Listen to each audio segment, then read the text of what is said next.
going on, you sexy mofos? My name is Alejandro, and today let's give you a garage update and let's talk about cars, yo. Now hit it, Pedro!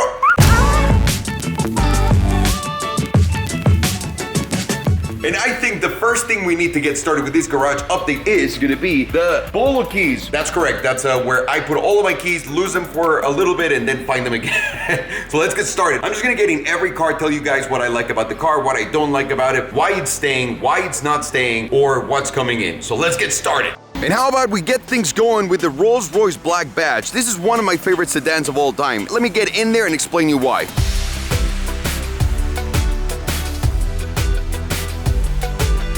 And now that we're inside of the Rolls-Royce Black Badge, let me tell you what it is that I love about it. What I love about this car is I think it's the second greatest sedan of all time that exists right now, right behind the Rolls-Royce Phantom, the Series 8, the brand new one. But this one doesn't ask for anything. I mean, for half the price, you're getting so much car. The Phantom is $600,000. This is about $350,000, $400,000, almost half the price, if you will. But that's a very steep difference. So I love the interior. I love the materials. I love that this is a BMW. You cannot even tell it's a BMW. And more than anything, the comfort ride that it offers, because there's nothing that rides like this. This is not like a regular old Cadillac that just bounces back and forth. No. This feels like a proper cloud. Like the flying cloud from Dragon Ball. I don't know who watches Dragon Ball, but I do. Come to me, flying Nimbus!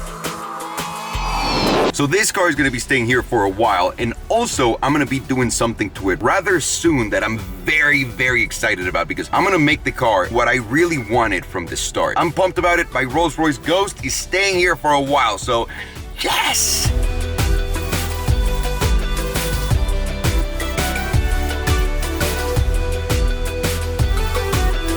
And we started on the left, but we're gonna go right to right here, the G63 AMG. This is my wife's Belen's G-Wagon. Why is it here and how long does it have? Why don't I just hop in and tell you? So for the longest time, and I'm sure if you guys have been following the channel for a while, you know that I try to get rid of my wife's G-Wagon a million times, and she's had about 5 or 6 G-Wagons altogether, and now I have a 4x4. I never understood the appeal in the G-Wagon. I always thought it was a little bit dangerous for my wife to drive it because of the high center of gravity and because it's not very stable at high speeds or on turns. It always made me uncomfortable until I got my 4x4. Then I understood what my wife has always told me about it. It's a car that's not supposed to be great at anything. It's not, because this is not a car for car people. This is a car for someone that just gets a connection to something and enjoys it. This is her dream car. So as long as my wife loves G-Wagons, and I've been trying to get her on a Bentley, on the Lambo one, she does not care. As long as my wife enjoys her G-Wagons, she's gonna keep getting G-Wagons. And right now, the new one's coming out. So when the first one lands here in the US, we're gonna go check it out and give Belen that one, as long as she loves it, but I think she will. That's why G-Wagon is staying here for a while. I mean, this one specifically is staying here until the new one comes out, so. And from the biggest, baddest truck, how about we go into the smart car? And now that I'm sitting inside of the Smart, let me answer the question that everyone has. Why the fuck do you have a smart car, Alejandro? You have all these other cars. Why the fuck do you have a smart car? It's very convenient. It's not the best car for freeway driving, highway driving, none of that shit. I hate high speeds in this thing. It's horrible. But when you're running late to a meeting, when you gotta go somewhere around where you live and you're in a rush, you're in a hurry, there's nothing better than this car, because you can find parking anywhere you want. Anywhere you take it, it's like this. It's zippy. You can go through traffic. It's kind of like a bike, but with a full car around you. That's why I love the Smart. And also, there's no denying, if you buy a smart car and put it as your primary car, your insurance rate drops like a motherfucker. So I'm just saying that this is why we have the Smart here. It's a fucking amazingly fun car to just drive around the neighborhood too. So this car's staying here for a while. And from a convenience standpoint and a modern standpoint, let's switch everything over to a 2003 M3 E46 by BMW. That's right, I just got this one yesterday from Abby, and I love it.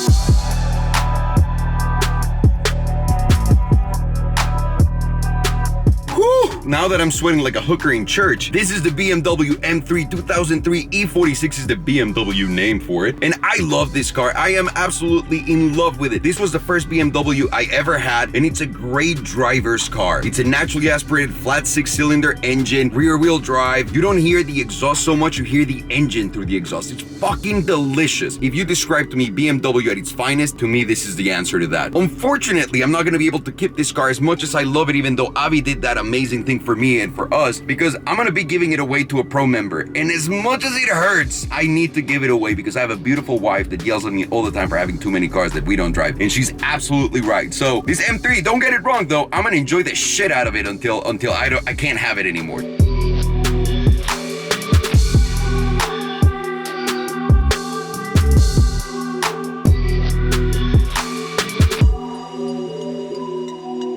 And from Beamers, that's right, buddy, here's your shot at the montage.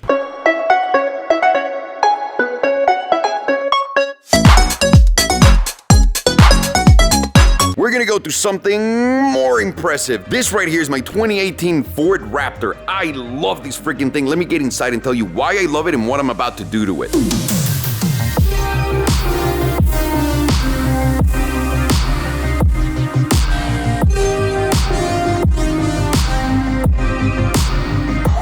And now that we're inside sweating in the Raptor, let me tell you why I love this truck so much. Number one, I never thought I was gonna get a pickup truck, and I never thought that was gonna be my world. I adore that world right now. At first, when I was thinking about getting a Raptor, the last gen Raptor, I said, it's a dope ass truck, but people are gonna fucking judge me about not taking it on the sand and on the dirt and all that stuff, which is totally wrong. I should never think that way. And to give those people what they deserve, what I wanted to do was make the most badass Raptor on the outside and the most plush interior in the world, like a Rolls Royce-like interior. So I'm doing that with gas. They're giving me a shot at doing a limited edition car with them off the Raptor. So I'm not going to be selling mine. Mine is going to be the first car, and then we're having a second one be on the floor there once it's done. I cannot wait to share it with you guys, and I cannot wait to get out of here because it's boiling hot. This is going to be here forever, forever, forever. Yes!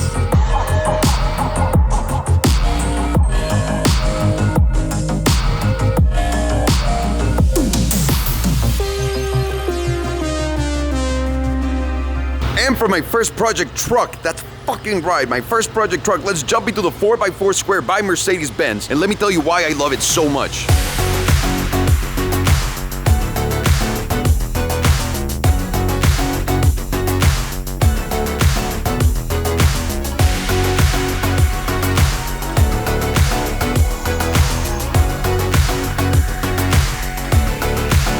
And now this is the 4x4 Square. This is a proper massive monster truck. Now, the whole point of this truck is to go rock climbing, and also it's really great on water. It's not gonna be a fast running dirt truck like the pickup trucks, like the Raptor or the F-150. It's not none of those. This is one that climbs those crazy ass mountains and hills and walls that you're like, there's no way a car is gonna do that. It's like a Jeep on steroids for off-roading, if you will. It's crazy, it's amazing. It's not that much different from a regular G-Wagon. It's just lifted and it's wider on the outside, and that's enough for it to not make any fucking sense in the world for me to adore the car. I love it so much, and this is going nowhere, homies, nowhere anytime nearby, or at least there's no plan, even though I don't use it as much anymore because of the other pickup trucks being so much more fun to me and what I like doing with the trucks. This is still a very good daily for me, so this is staying for a while and you'll see it.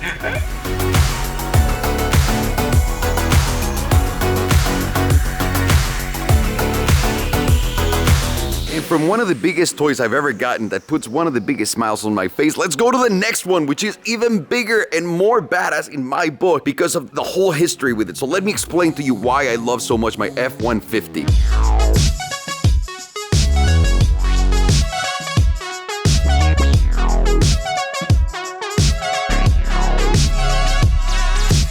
And now sitting inside of the F-150, let me tell you why I love this car so much and why it's so special to me. Aside from the fact and the struggle that I had getting the car, because when I went to Galpin the first time when we were doing a video on the Carrera GT, they showed us the truck and I told them, oh my God, Tommy, that truck is so sick. Are you guys thinking about selling it? Because they had the matching Bronco. And he goes, nah, man, this is a family car. We're not gonna sell this for a while, whatever. So I forgot about the car. We went back to Galpin because we're looking for trucks while I'm waiting for my Raptor. Buddy's looking for a truck, Farshad's looking for a truck, and Buddy wants to get ideas of what he's gonna put on his truck. So as he's getting ideas and whatever, this truck is parked on the parking lot, and he goes, let me go check that one out so we can see all the equipment that one has. And the moment we get nearby, Tommy goes, I think we're gonna have to sell this. At that moment, I lost my shit and I texted everyone that I knew at Galpin, please sell me this truck. It worked.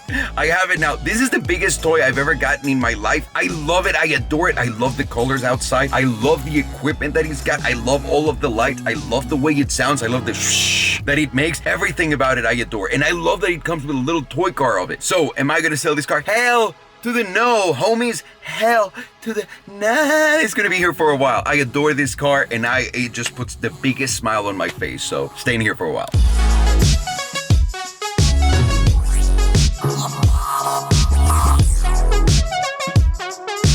And for my big monster toy, how about we take things to another toy, which is just smaller, more compact, and more aggressive. This is the Lamborghini Huracan Performante. I adore this thing, and let me tell you why.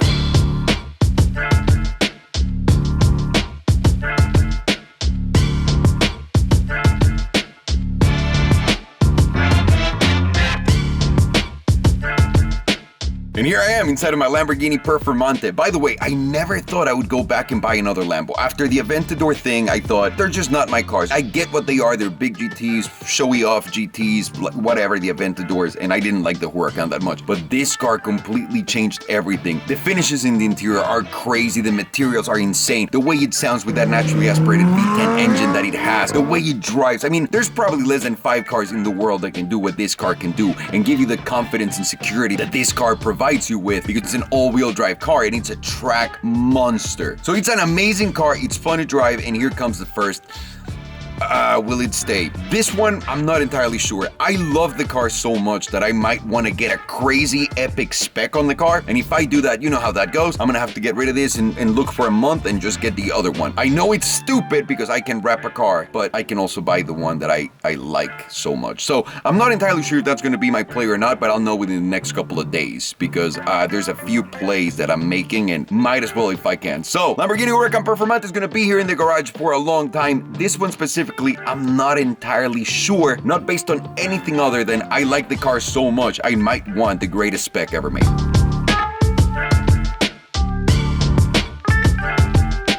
And from the toy that was built for the track, how about we just go into another toy that was built for the track, the AMG GTR. Let me tell you why I love this thing.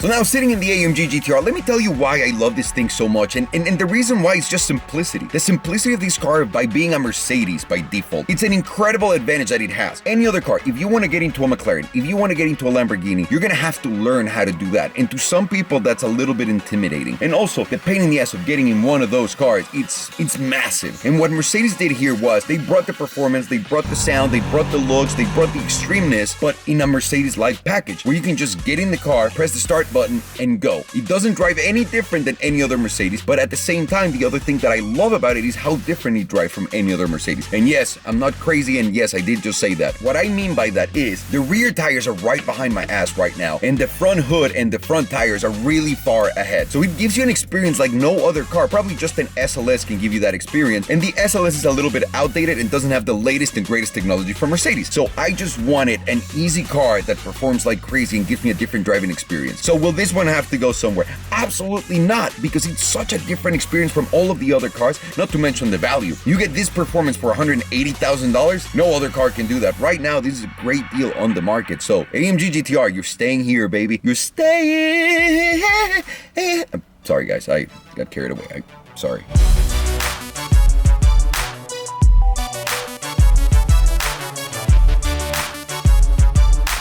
And from Mercedes, let's take this fun to another company that has worked with Mercedes, McLaren, but let's just talk about McLaren in its own, and this beautiful 730S. That's right, I call it 730S just because I love it so much. It's a 720, it's just a name that I have for the car, and let me get inside and explain to you why.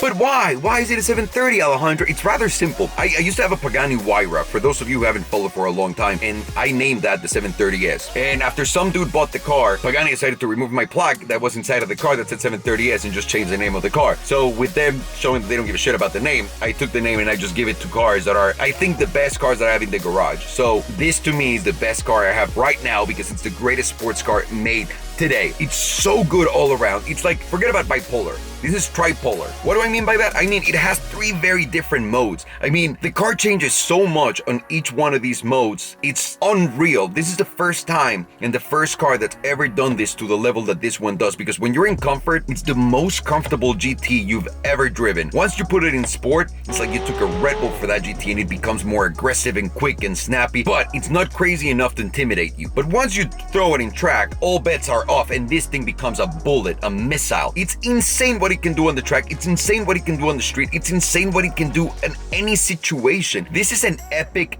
vehicle that McLaren delivered. And the fact that their V8 puts out so much power, the fact that the whole car is just based on aero and cutting through the air and being as fast and efficient as possible, it's exactly what I love about cars today. I love technology. I love pushing the envelope, and I don't think anyone is pushing it further than McLaren today. That's why I love my McLaren 730 730S. I adore this fucking thing. It's not going anywhere. You're gonna see it for a while because I think the best all-around sports car today is the McLaren 730S. Well, the 720S, but specifically the 730S.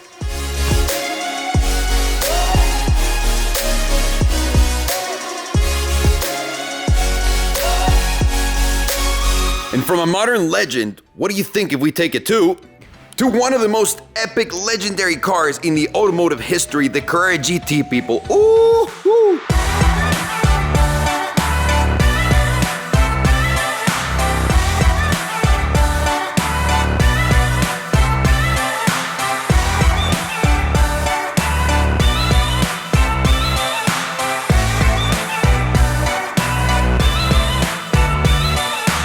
Welcome to the Carrera GT, which is to me, and probably to everyone, and by everyone's standard, in the top two greatest cars of all time, the McLaren F1 and the Carrera GT. I'm not entirely sure what's the order, and people that have both, McLaren F1 and a CGT, have said that the Porsche is a more pure and crazier experience than the F1. I can't believe that because you're sitting in the middle of the car, but that's nor here nor there. One of the greatest car driving experiences of all time, the last analog hypercar ever made. The last one from before that is the F50. The F50 came out 10 years before this car came out. There's nothing in between that can simulate and duplicate this car. This is a car that Porsche grabbed from Le Mans and made it available to all of us to purchase. I'm not entirely sure if they make 1,247 or 1,430 something cars, but the number is not that high. And what I love about this is that I was able to grab my favorite car of all time, one of the cars that made me a car guy, like probably the most significant car towards becoming a car person. And I'm able to own it. And I was so lucky and was able to get the guys at Gas to paint the car in my most favorite color that Porsche has ever made, the Ruby Stone Red. I adore this thing.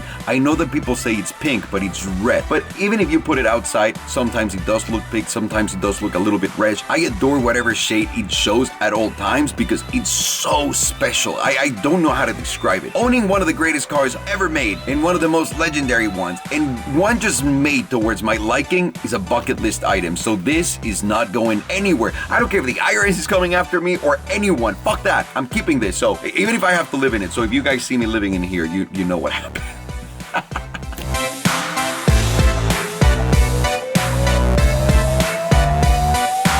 And from one of the biggest legends in the car world, let's go to one of the other of the greatest legends in the car world, the Lamborghini Reventon.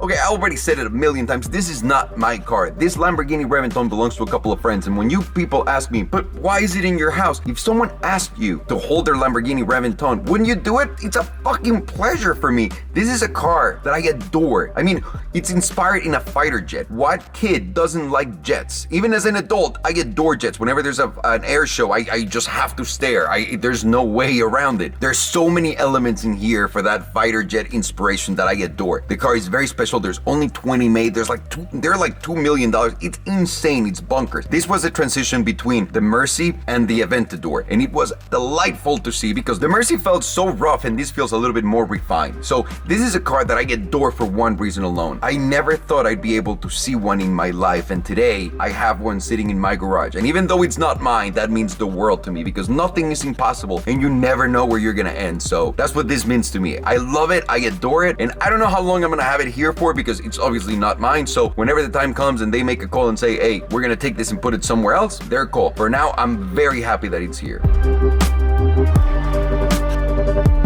And if you follow the channel for a while, I'm sure that you're noticing that I'm missing two cars. Number one, the 911R. What happened to the 911R? I sold the 911R. I loved every single bit of that car because it was one of the greatest and one of my favorite top two 911s, along with the 4.0. That car was insane. I love how retro it sounded, how it felt, how it looked, everything about it I loved. Why did I sell it? I have the Carrera GT, and to me, that is the greatest manual car of all time. I don't need repeated cars just for the experience to say they're a manual, whatever. I just want a different car for each thing. I know that I have many repeated right now, but I need to figure that out. So for now, that's the only car that you've seen gone and the only one that's leaving. And I'm missing another one, but I gotta take you guys somewhere else to show you that. And from all the stuff that we saw today, the only thing was missing was the Beetle RSI.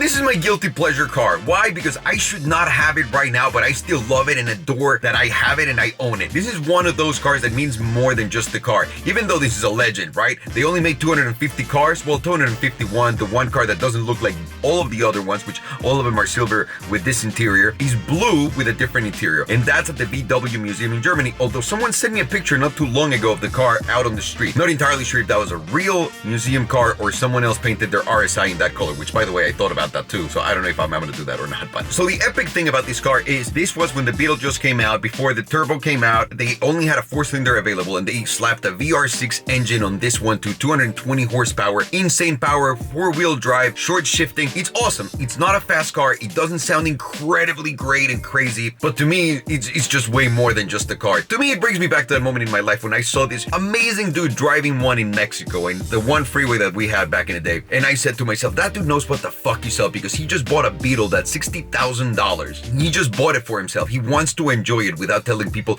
oh, look at me, I got a Ferrari, I got this, I got that. That dude knows what's up because of the car that he got, and he's letting me know what's up. So one day I want to be like that guy. And the day came, I had the money and I could not just back down on my word, and it's done. Here I am. I'm not as cool as that fucking dude. Obviously, I bought it used and years later, but here I am. It makes me feel like I did what I said that I would as a kid, and it's a fucking incredible feeling. And I'm just gonna leave you with that, guys. Always chase that feeling. Thank you very much for watching. I hope that this garage update made a lot of sense to you guys, and just wait, because we're gonna be fucking with a bunch of cars, so it's gonna get good. Have a good one, guys.